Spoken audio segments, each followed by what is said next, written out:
So, hello chaps, here's Dmitry again with you, and our lesson today will be about the things you have done.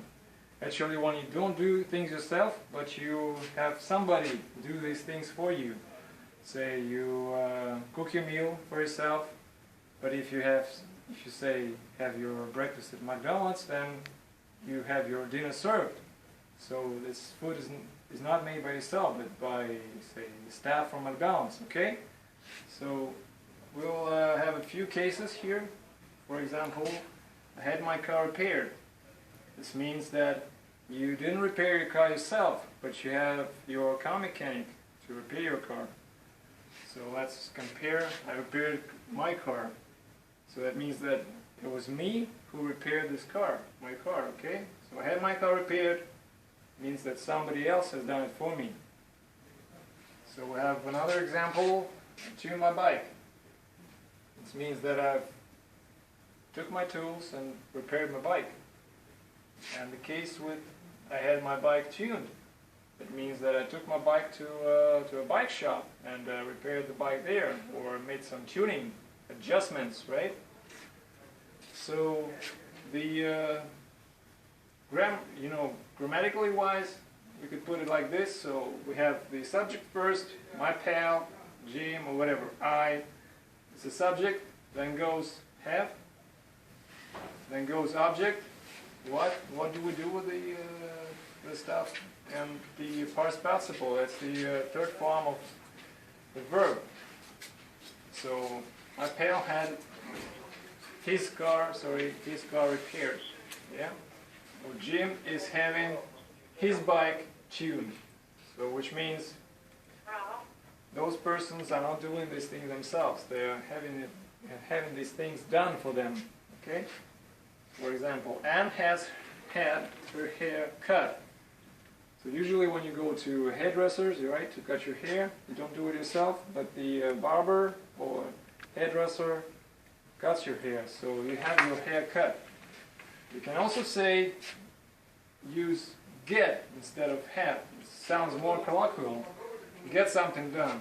So I think you should get your hair cut. So it will sound more colloquial. Okay. And one more thing to discuss is people character, right? So it's a little bit more difficult, but still we have many options to use when we talk. Okay, let's discuss first intellectual ability. Yeah, the way people think, the way people learn. So the pluses, right, or positive features would be what? Intelligent. The person is intelligent. He has read many books, whatever, knows a lot about the world, etc. Intelligent. And the noun would be intelligence, right? Intelligence. Or unintelligent. It's negative. Then we have bright. Well, my friend is bright. He knows a lot of languages, right? Many languages. Smart. It's quite a useful word. And very often smart is used when, say, talking about women and men altogether. Oh, our new boss is so smart. Shrewd, right? Even Shakespeare used this word, Taming of the Shrew, right? Shrewd is so old. Okay, shrewd, clever. And we have able.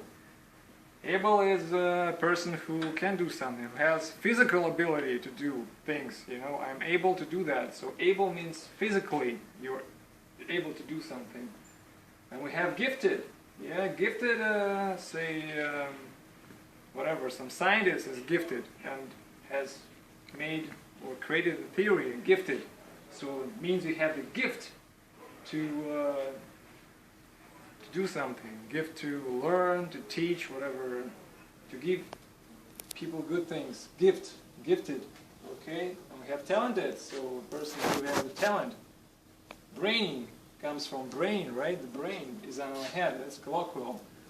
She's quite brainy, she can do, she can do two things all simultaneously, right? Brainy. We have agile. It's more about, again, physical abilities. Agile, who has the also the talent to do multiple things altogether. The negative features would be stupid, quite useful, right? And very often stupid. Foolish. So it's full and ish. Yeah, foolish.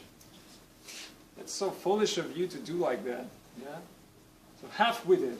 Half-witted means, well, it's a negative and it's a bad word, so you'd better not use it to when you address a person.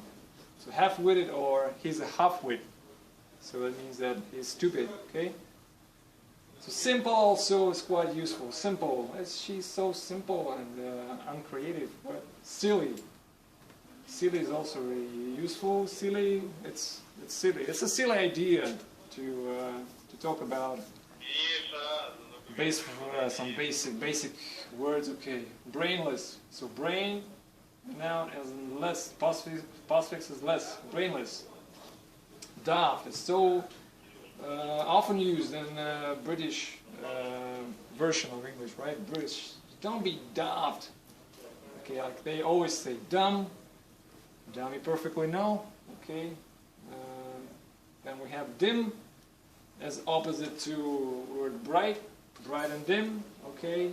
And narrow-minded, for example. That's a little bit different from intellectual ability. Narrow-minded is the person who has not so many options. So, okay. So then, finally, we'll take the attitude towards life and other people. So positive features we have outgoing. So somebody who's outgoing, like to take, go to parties, get-togethers, right? Optimistic. Well, I felt optimistic about my new job. Sociable. She's so sociable that she meets up with so many men, right? Easygoing. I like easygoing people because they're so friendly. Honest also. Honesty is the best policy, right? That we say. Honest. Trustworthy. The one you can trust. Or you can have, say, trustworthy information. The information that we can trust, or the person that we can trust. Trustworthy. Worth means it's value. Yeah, worth. Reliable. Somebody you can rely on. Reliable. Yeah. Sincere. Sincere. Who tells you the truth. Sincere. The negative features are pessimistic, as opposite to optimistic. Pessimistic. Tense, as opposite to say easygoing or relaxed. Tense. It's a tense situation. Introverted. Somebody who has something on your mind. Introverted, as opposite to extroverted, right? Quarrelsome. The person who is into quarrels, or who has arguments all the time. Ill-mannered, a person with poor manners, yeah, who cannot behave properly, yeah, who doesn't behave. Jealous, oh, you're so jealous, right? Envious also. Finally, we have arrogant and stubborn. Yeah, arrogant, one who so likes to show off, for example. Stubborn. Yeah, stubborn, you cannot... the better example would be you're stubborn. Stubborn what? As an animal, right?